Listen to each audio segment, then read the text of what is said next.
Que feriez-vous si vous étiez face à face avec le diable et une légion de démons? Auriez-vous peur ou essaieriez-vous de lutter avec votre propre force? Si vous ne connaissez pas la réponse à cette question, dans la vidéo d'aujourd'hui, je vais vous préparer à affronter n'importe quelle attaque spirituelle en utilisant des versets de la Bible que les démons craignent et ne veulent pas que vous connaissiez. Il n'y a pas de démon qui reste debout après que vous ayez déclaré ces versets avec votre bouche. Si vous voulez savoir quels sont ces versets, je vous invite à regarder cette vidéo jusqu'à la fin, d'accord?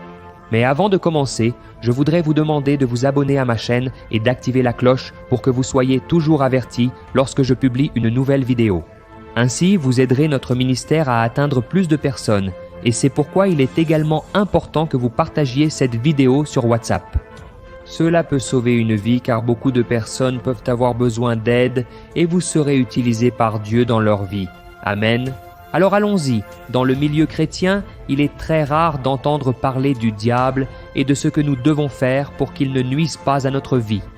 La vérité est que tout le monde n'est pas prêt à entendre parler du monde spirituel parce que beaucoup ont peur et préfèrent ignorer ce sujet et c'est pour cette raison que je vous ai demandé quelle serait votre réaction si vous étiez face à face avec Satan. La première chose que nous devons faire est de connaître notre plus grand adversaire, afin que nous puissions alors agir et lutter avec sagesse. Après tout, personne n'entre dans une bataille sans préparation, sans savoir qui il rencontrera de l'autre côté, car il sera certainement facilement vaincu. Et une autre chose que vous devez savoir est que les démons ne sont pas aussi puissants que beaucoup de gens le croient. Et la vérité de cette affirmation se trouve dans la première lettre de Jean, chapitre 4, verset 4. Regardez ce qui est écrit, « Petits enfants, vous êtes de Dieu et vous les avez vaincus, parce que celui qui est en vous est plus grand que celui qui est dans le monde. » Regardez seulement, frères, ce que nous avons en nous est beaucoup plus puissant et plus fort que le diable et sa légion de démons. Et qu'est-ce que nous avons en nous? L'Esprit Saint de Dieu, si nous avons déjà donné notre vie à Jésus. Mais cela ne signifie pas non plus que nous pouvons arrêter de veiller. Les démons peuvent en effet causer de grands troubles dans la vie des gens, mais pour notre soulagement, ils ne sont pas invincibles, c'est-à-dire qu'ils peuvent être vaincus et nous avons l'autorité pour les affronter. C'est pourquoi il est si important que vous connaissiez cette autorité que Dieu vous a donnée. Ces êtres maléfiques opèrent dans le monde spirituel et attendent ce moment de faiblesse pour entrer dans nos vies. Mais il y a un autre verset qui nous apporte un grand pouvoir et que le diable ne veut pas que vous découvriez. Voyez ce qui est écrit dans Jacques chapitre 4. « Soumettez-vous à Dieu, résistez au diable et il fuira de vous. » Regardez comme c'est intéressant. Rien qu'en vous basant sur ce verset, vous avez déjà la clé pour résister au diable et le faire fuir très loin. Et la première étape est de se soumettre à Dieu et cela signifie que nous devons mettre de côté notre force, notre intelligence, et ne faire que la volonté du Seigneur. C'est une étape très importante pour se protéger des pièges du diable. Et peut-être vous vous demandez, mais pasteur, comment puis-je résister au diable? Et la première chose est de chercher à obéir à Dieu.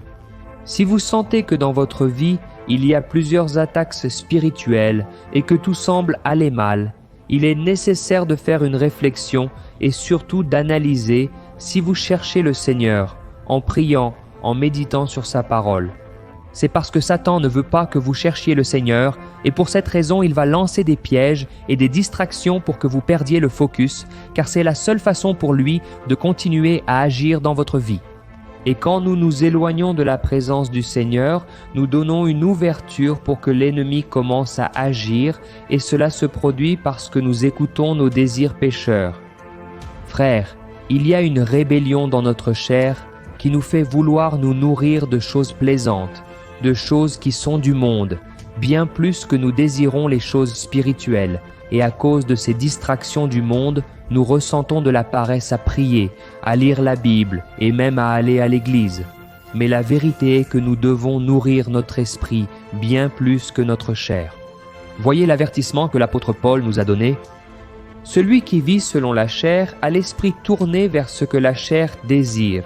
Mais celui qui vit selon l'esprit a l'esprit tourné vers ce que l'esprit désire. L'état d'esprit de la chair est la mort, mais l'état d'esprit de l'esprit est la vie et la paix. Voyez à quel point il est important que nous n'écoutions pas ce que notre chair désire, car si nous faisons cela, nous donnons place à l'ennemi. Nous ne pouvons pas obéir à Dieu seulement dans ce qui nous convient. Dieu veut notre obéissance dans sa totalité, c'est-à-dire nous devons chercher Dieu tout le temps et avec cela, nous montrerons au diable que nous sommes dépendants du Seigneur. Nous devons comprendre que si nous respirons aujourd'hui, ce n'est pas à cause de nos propres efforts, mais parce que Dieu le permet. Vous avez dormi hier soir et vous vous êtes réveillé ce matin non pas parce que vous le vouliez, mais parce que Dieu l'a permis et beaucoup de personnes sont allées se coucher hier soir et ne se sont pas réveillées aujourd'hui. Pourquoi ? Parce que nous n'avons aucun contrôle sur ce qui va se passer et c'est pourquoi nous devons dépendre du Seigneur. Alors, frères, l'autorité que Dieu nous a donnée sur le mal vient uniquement d'une vie de communion avec Dieu et c'est exactement ce que l'ennemi veut nous faire perdre. La Bible raconte que le diable a trompé Ève pour qu'elle mange du fruit défendu parce qu'il voulait qu'elle se sépare de la communion avec Dieu et ainsi perde toute autorité et de la même manière, il ne veut pas que vous sachiez le pouvoir qui existe en vous. Il y a beaucoup de personnes qui sont déjà avec Dieu, mais l'ennemi aveugle leur compréhension et il y en a d'autres qui n'ont pas une vie de communion avec Dieu et c'est pourquoi elles sont facilement manipulées et elles subissent de grandes conséquences à cause de cela. Il y a une histoire très intéressante dans la Bible qui prouve que le diable et ses démons ne veulent pas que vous ayez connaissance du pouvoir de l'obéissance à Dieu. Dans le livre des Actes, nous voyons que l'apôtre Paul accomplissait de grands miracles et qu'un certain groupe de personnes voulait faire la même chose.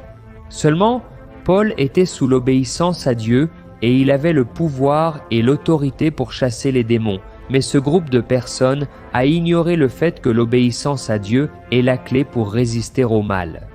Voyez donc ce qui s'est passé.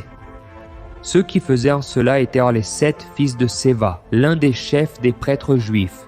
Un jour, l'esprit malin leur a répondu « Je connais Jésus, je sais qui est Paul, mais vous, qui êtes-vous » Alors l'homme possédé par le démon a sauté sur eux et les a dominés, les battant avec une telle violence qu'ils ont fui la maison nus et blessés.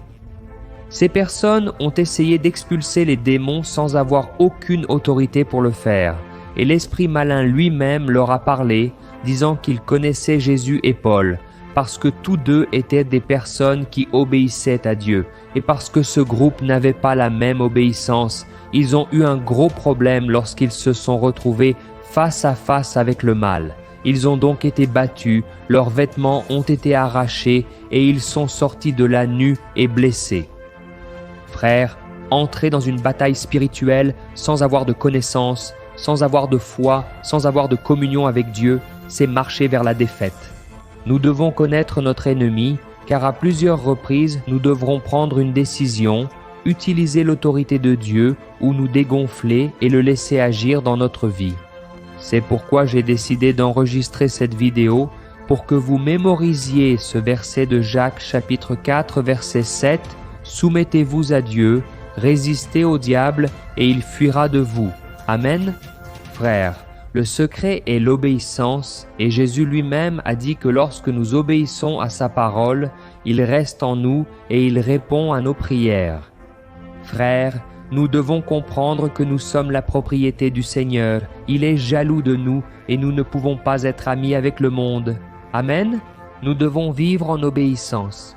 Et je veux terminer cette vidéo avec un psaume que vous devez également garder dans votre cœur et déclarer chaque fois que vous ressentez de la peur de l'ennemi et des attaques spirituelles qui se produisent dans votre vie, ok? Regardez seulement ce qui est écrit. Seigneur, nombreux sont mes adversaires, nombreux se rebellent contre moi, nombreux sont ceux qui disent à mon sujet, Dieu ne le sauvera jamais, mais toi, Seigneur, tu es le bouclier qui me protège, tu es ma gloire et tu me fais marcher la tête haute. Au Seigneur, je crie à haute voix et de sa sainte montagne, il me répond, je me couche et je dors et je me réveille parce que c'est le Seigneur qui me soutient. Je ne suis pas effrayé par les milliers qui m'entourent. Alléluia. Mon frère, que tu fasses aussi de ce psaume ta prière. Croyez que Dieu est avec vous, qu'il vous protège, qu'il est celui qui vous donne des délivrances et commencez dès aujourd'hui à chercher davantage la présence du Seigneur. Amen und Gelin.